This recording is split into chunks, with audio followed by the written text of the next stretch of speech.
Hello, welcome to everybody.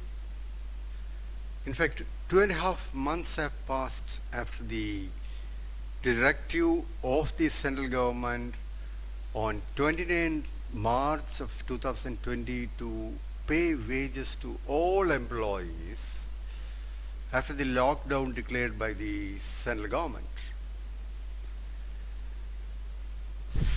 Even prior to that, on 20th March, the Central Labor Department has issued a directive or a circular wherein it has specifically stated that during the period of the lockdown, the employer should pay full wages to the employees, not only to the regular employees, but also to the casual and contract employees. The directive further states that you should not terminate a casual or a temporary employee, which is unheard of. Even after 2.5 months, the entire discussions goes on, revolving around the entire states and the Union of India, and the employers are worried about whether they should pay salary or not.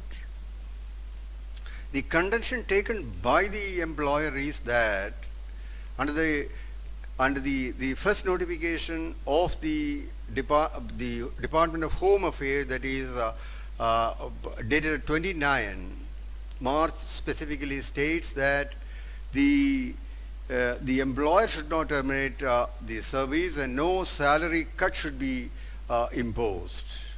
So against that decision, the Employers Association, the FICCI, Small Scale Industries Association, a number of petitions have moved before the Supreme Court challenging the two circulars. I mean, say each state has their own circulars in support of the Ministry of Home Affairs circular dated 29/3/2020. And accordingly, the Kerala State Labour Department has come out with a circular on 24th, preceded by a circular on 23rd by the factories and boilers. Every circular specifically states that no industry should cut the salary or refuse to give employment to the casual temporary workers. The fact of the matter is, it has no legal support, because under the Disaster Management Act of 2005 or under the Epidemic Disease Act of 1897, a 123-year-old legislation, it doesn't empower the government to come out with a circular to pay salary. So when the matter has come up before the Supreme Court was well aware that this directive or an advisory of the central and state government was not having any legal support. No legislation support that, because the Epidemic Act and the Disaster Management Act doesn't empower that. The purpose and object of the Epidemic Disease Act and the Disaster Management Act doesn't envisage the government to give a directive. The purpose is to come out with appropriate measures so that the employee should they should be protected, they should be provided adequate accommodation, etc., etc. But it doesn't envisage the employer should pay salary to those employees, which is unheard of in the history of Indian legislature. But the fact of the matter is, the 400 millions of Indian workforce, particularly unorganized workers, have become unemployed. So the fact of the matter is, the government is intending, the purpose and object behind such a circular is that employer should pay salary, at least a supporting salary to the employees, and in the absence of such an advisory, the employer will try to refuse to pay salary to the employees. Then that could be the reason why the Supreme Court also restrained to cancel or set aside these circulars, because the object and purpose of this circular is only on good faith, so that the employer should pay salary to the employees.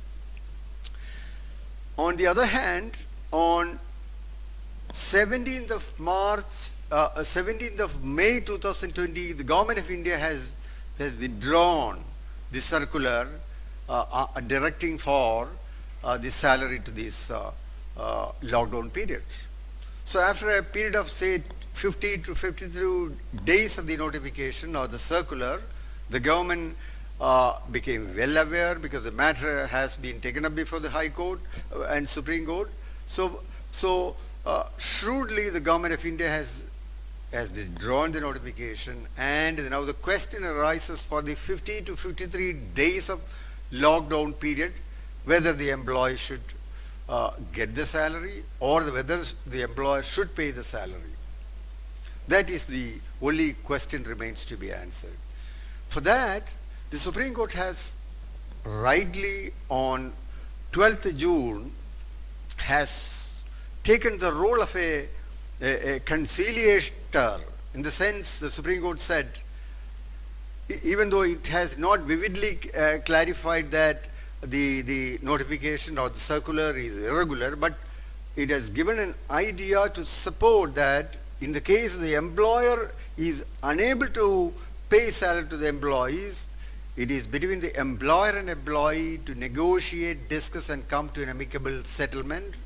And if the employer and employee cannot find a settlement on that aspect, the matter can be taken up as provided under the Industrial Disputes Act provisions of machinery under that.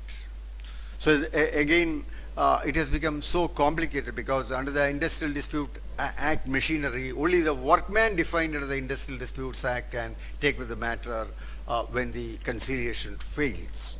The non-workman has no remedy. But if you look at the entire world, the world has been suffering, the world has been under the entire world is facing such a pandemic, an unforeseen natural calamity. If you look at all the developed and developing economies, whereas America, England, Spain, Italy, every country has given, the government has initiated support to the organization, including private sectors, to pay salary to these employees during the pandemic period. Whereas Government of India on the other side given a advisory to see that the employer should pay salary, and on the other side to the working class, the industries, the service sector, the factory sector, no monetary support have been extended. So that is a situation where India government is facing.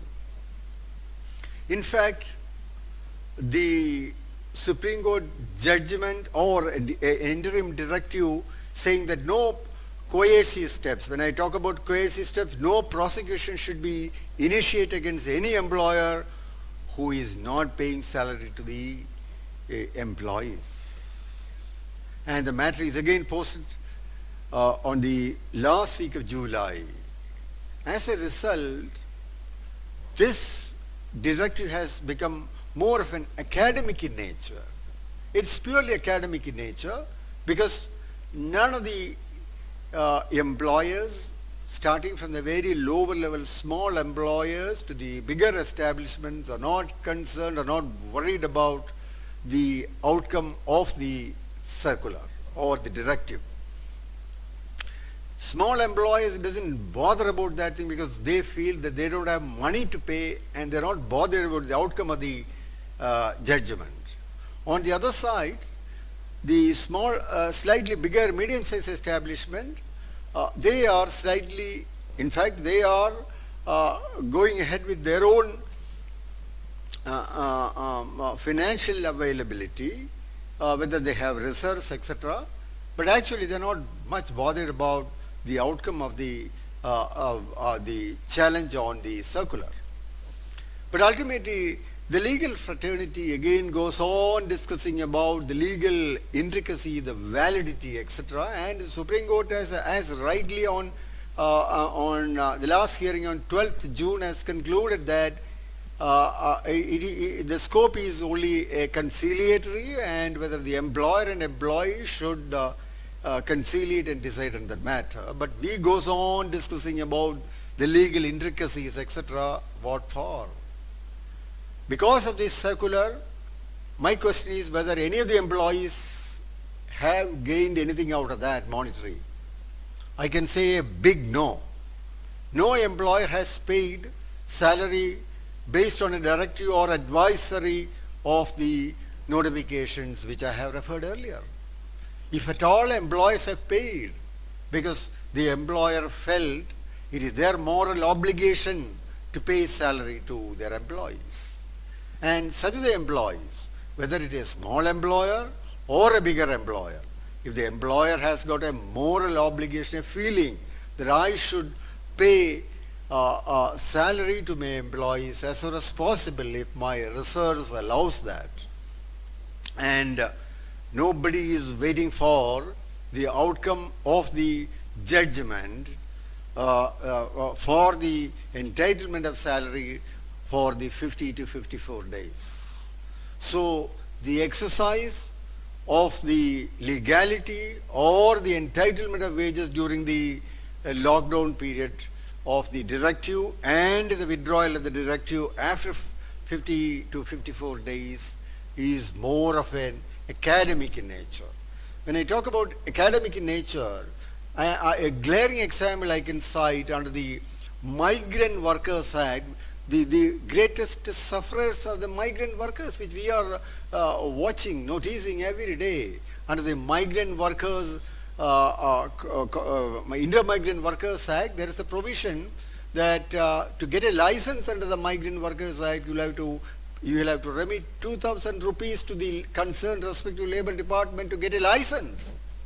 And the purpose and object behind the contract labourers Inter-Migrant Workers Act is, in the event of difficulty to send back the employees to his hometown, the security deposit can be made use of.